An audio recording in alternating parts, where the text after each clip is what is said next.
បាទក្នុងនាមខ្ញុំជាអ្នកនយោបាយនិងជាប្រជាពលរដ្ឋខ្មែរមួយរូបខ្ញុំត្រូវការសន្តិភាពសម្រាប់ប្រជាជនកម្ពុជាទូទាំងប្រទេសគឺត្រូវការសន្តិភាព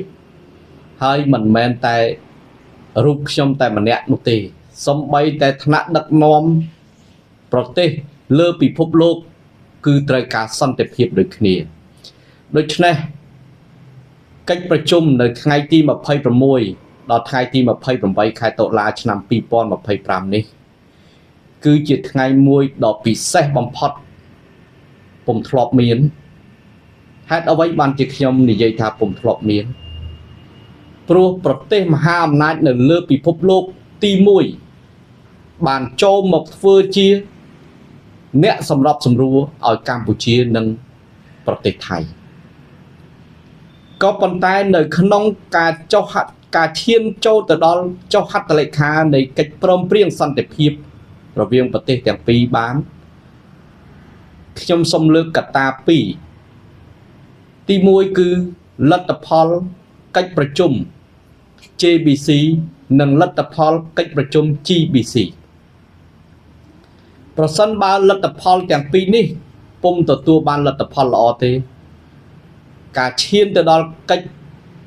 ចុះហត្ថលេខាព្រមព្រៀងឲ្យមានសន្តិភាពរវាងប្រទេសទាំងពីរគឺ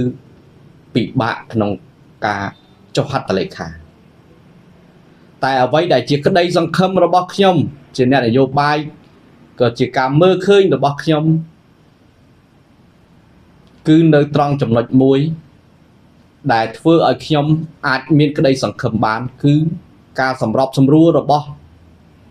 លោកប្រធានាធិបតី Donald Trump ដែលនឹងចូលមកជួយសម្របសម្រួលឲ្យមានការចុះហត្ថលេខាលើកិច្ចព្រមព្រៀងទាំងអស់នេះ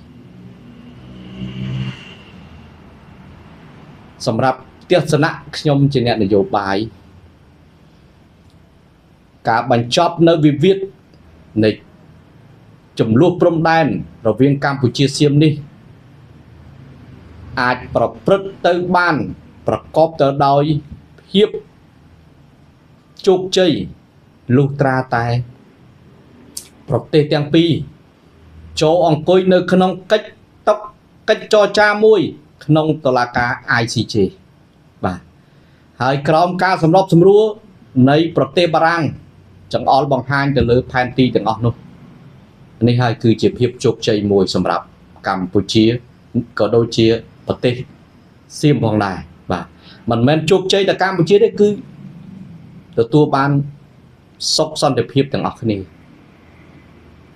តែបើពុំមានកត្តាជំរុញឲ្យទៅដល់ចំណុចមួយនៃ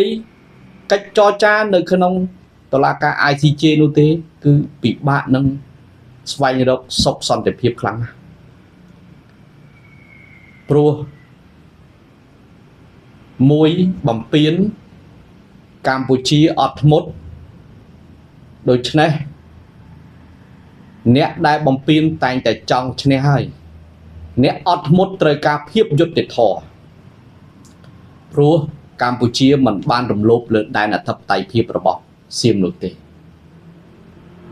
ហើយខ្ញុំសង្ឃឹមយ៉ាងមុតមមថា